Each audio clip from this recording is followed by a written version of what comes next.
those of you who are new to the channel, this is the motorcycle I currently own and ride.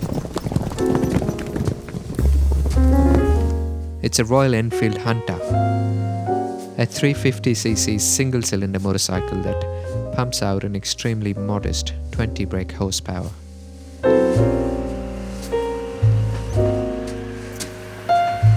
I have never owned a Royal Enfield before in my life.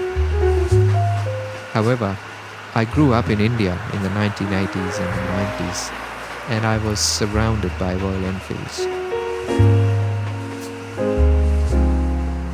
And from what I remember, back then, Royal Enfields were not as sophisticated as they are these days. They used to be heavy, clunky, and devoid of any aesthetic that I can remember.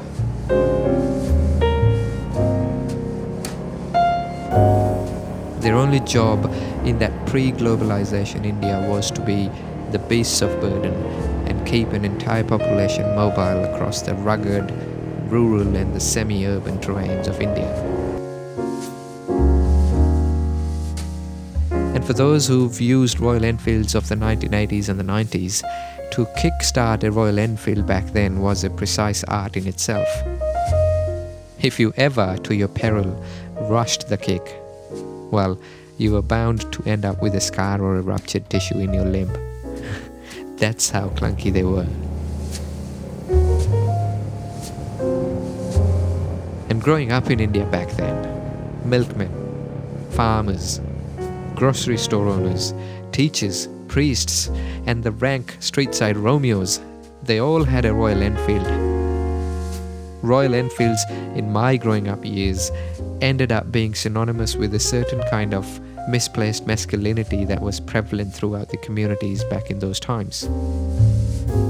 And for the longest time, at least in my view, Royal Enfield never tried enough to reach out to an entire demographic that did not associate with their brand of motorcycling ownership. And perhaps that was one of the reasons why I never felt like owning a Royal Enfield back then.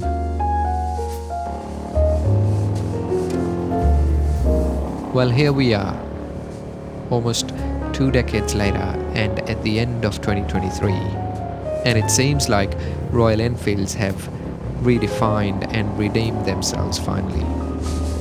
There's a lot more character and diversity on display, and the Royal Enfields are no longer the beasts of burden that they once used to be.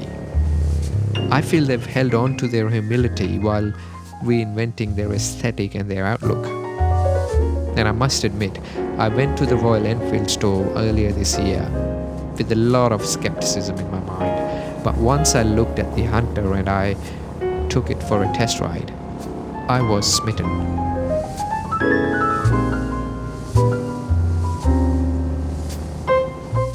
This bike did not pose a personality conundrum for me.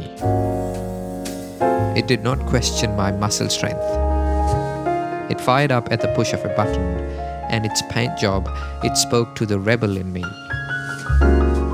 It doesn't look for tattoos on my flesh or badges on my riding jacket.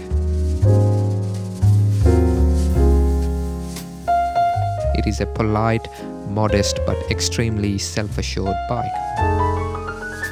And having owned it for almost half a year now, I can assure you that my Hunter 350 is extremely happy being a city-sider, waiting out the weekdays parked inside my garage in anticipation of a weekend ride that is nothing more than a hobby.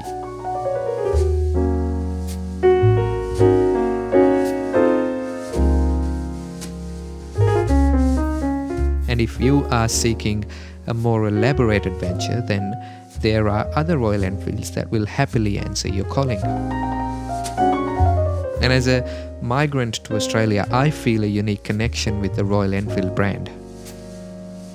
You see, we share common origins from India, and we also share our quest to be global citizens who refuse to be held back by prejudice and stereotypes.